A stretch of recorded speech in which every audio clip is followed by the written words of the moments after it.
Halston, Nebraska, population just under 3,000.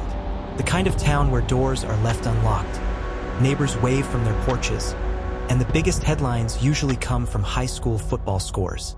But in the spring of 2021, something happened that tore this small town wide open. Lily Cartwright, 19, homecoming queen, valedictorian, the pastor's favorite, a girl who seemed to have it all vanished without a trace. And what started as a desperate search for a missing girl quickly spiraled into something darker. A web of secrets, manipulation, and a suspect no one saw coming. This is the untold tale of the Princess of Halston. Lily Cartwright was Halston's sweetheart. Blonde curls, soft-spoken, church choir, headed to Duke on a full academic scholarship.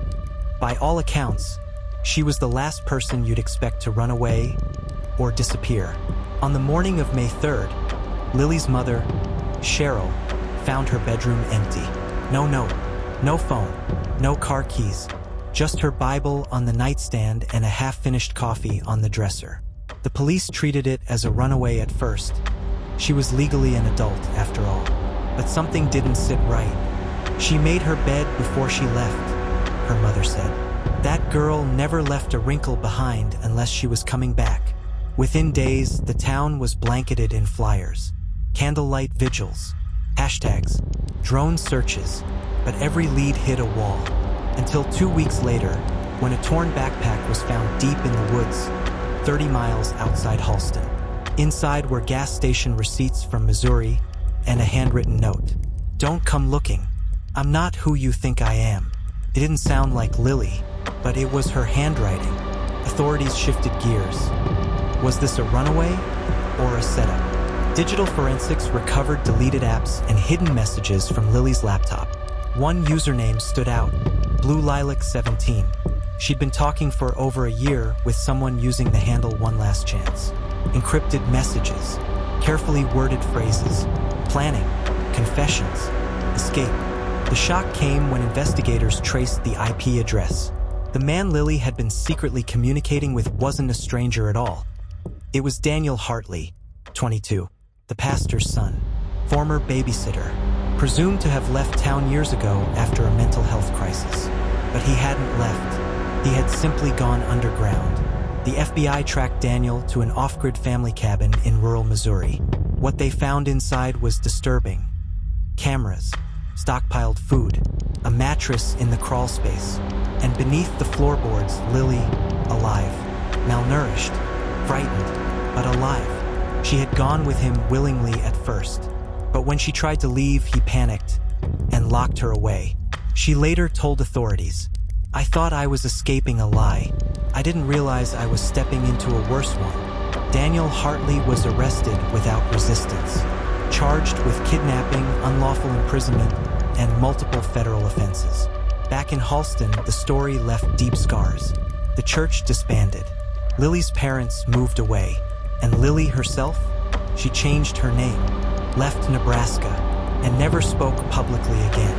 But in a rare interview, she said just one thing: "Everyone wanted me to be a princess, but no one ever asked how I really felt."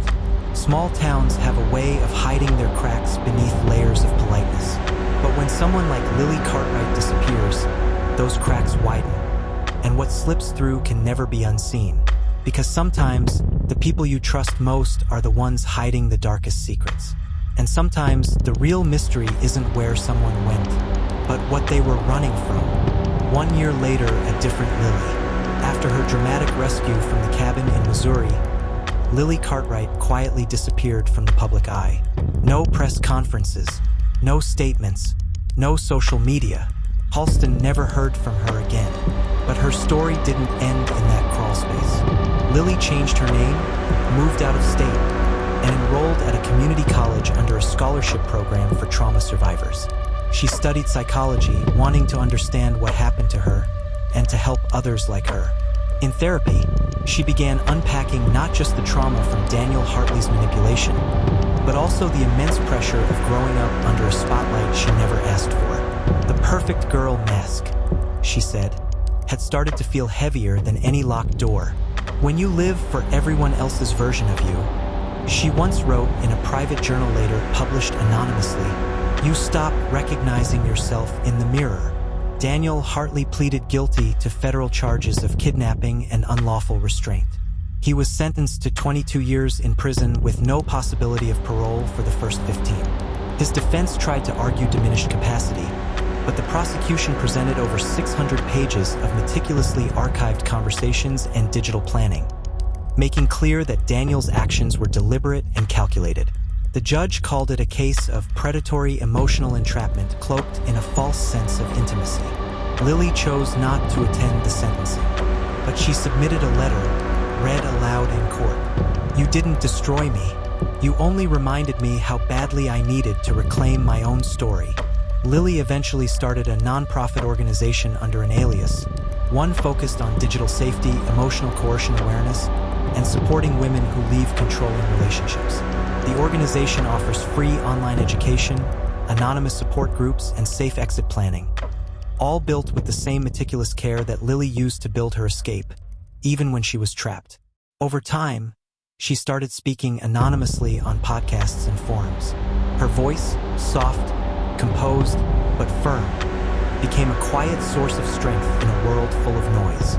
She never returned to Halston, but when a new library opened in a neighboring town, it included a plaque at the entrance for the girls who outgrew their cages and built something better instead.